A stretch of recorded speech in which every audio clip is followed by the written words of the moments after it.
The only way we can solve some of our financial problems, which we're going to be forced to do it, because this funny money system, the paper money system, will break down. We just can't continue to print money out of thin air to pay for a war, or borrow from the Chinese and print money to take care of our domestic needs.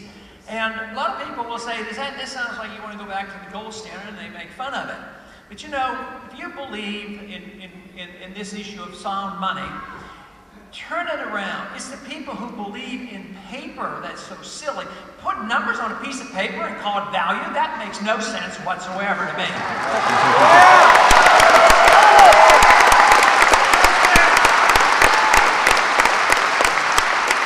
But the seductiveness of it and the evil of the monetary system is that they spend the money, they tax, they borrow, they still don't have enough, so they print, they dilute the value of your money in your pocket, they're stealing from you without even getting into your pocket. But the worst part about the depreciation of currency and the inflationary consequences of that is that the middle class gets wiped out. In all of history, if you look at all the economies that collapsed through inflation, the middle class and the poor suffer the most.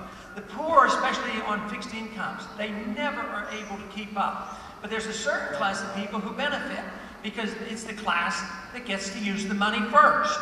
And the classes, the large banks, the military-industrial complex, the huge corporations, and Wall Street now has more billionaires than ever before, and the people can hardly make it on their low income. That's why we need to look at monetary policy and make sure they quit this creation of money out of thin air and get back to sound money. It's not fair!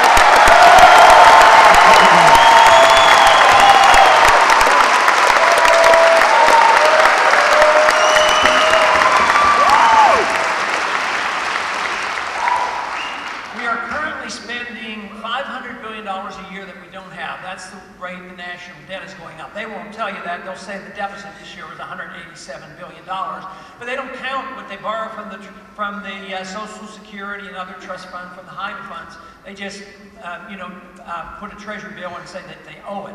But our national debt, the obligation is going up $500 billion. The young people have an obligation in the future, next 30 years, of $60 trillion of obligation.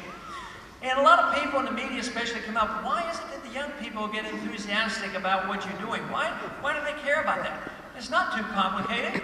Why should young people be concerned about their freedom? Why not?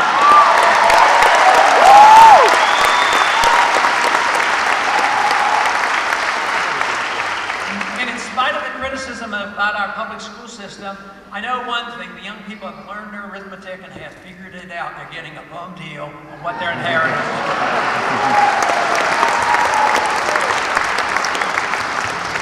But we do have to do something about it. If we do nothing, the dollar is going to continue to deteriorate, and we are going to have a financial crisis which will lead to a political crisis.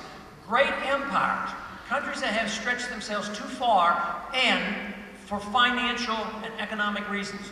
We did not have to fight the Soviet Union. They collapsed for economic reasons.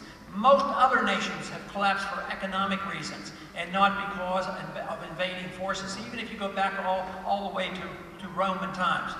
So if we want to prevent that collapse and chaos that would come from it, we have to start cutting spending. If it were you or I, we know we would have to cut to live within our means. Governments are different because they have the taxing authority and they have this printing authority. But we'll have to cut, and there's one place where we can cut. I believe the majority of the American people can accept this and agree on this. We don't need to go after the poor that we have taught to be dependent on the programs. Even technically they shouldn't exist. We shouldn't go after those programs. There's a lot of people who are dependent on medical care and retirement benefits, and we don't have to. But where are we going to cut? And how much do we have to cut? I don't think we have to just cut $100 billion. I think we have to cut $200, $300, $400, $500 billion. And we're spending $1 trillion to maintain our empire overseas.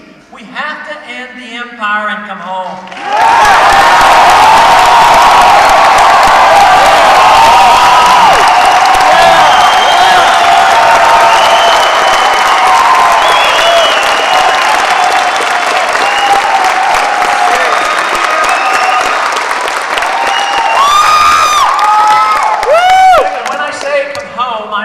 just from the Middle East. I mean from Korea and Japan and Europe.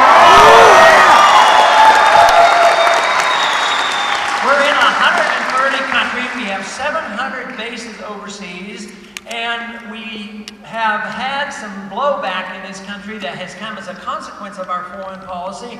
So what have we done? We have invaded 2 new countries.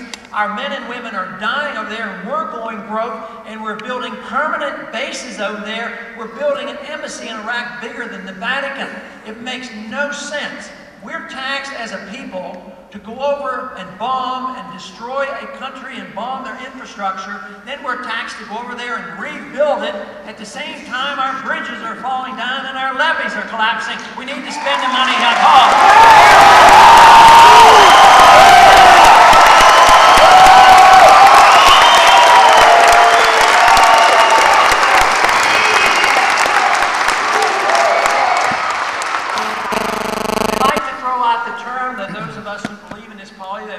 Isolations. We don't want to deal with the world. Exactly the opposite is true. I think what we're putting up with today is something called neo-isolationism. At least that's what I call it. Which means that we, in spite of our pretense for free trade and all our intervention in protecting everybody, we have isolated ourselves from the world. We have more enemies now, and we have less friends than ever before, and that is not necessary.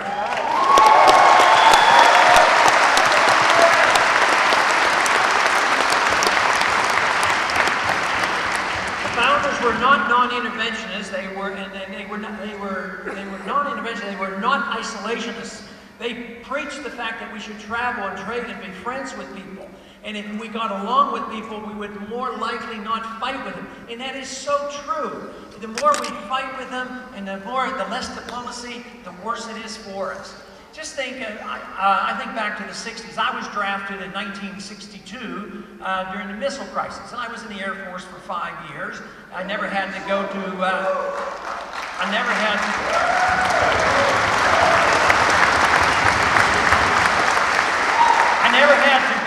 Vietnam, but of course I thought about it a whole lot and worried that I might have to go to Vietnam. But you know, over a 20-year period, the French and the Americans were in Vietnam telling them how to run their country. Millions of Vietnamese were killed in that civil war over there. And the Civil War probably would have ended much sooner. We don't know who would have won or what would have happened, but it would have ended much sooner. But we finally were forced to leave, and chaos did break out for a while. But you know what happened after that? The country became unified. Did it remain communistic? Did China take over? Was there a domino theory? Exactly the opposite happened. They became westernized. They're now into the Western community. We trade with them, talk, we invest over there. Their president comes over here. So much more was achieved in peace that which could not have been and never was achieved in war. Woo!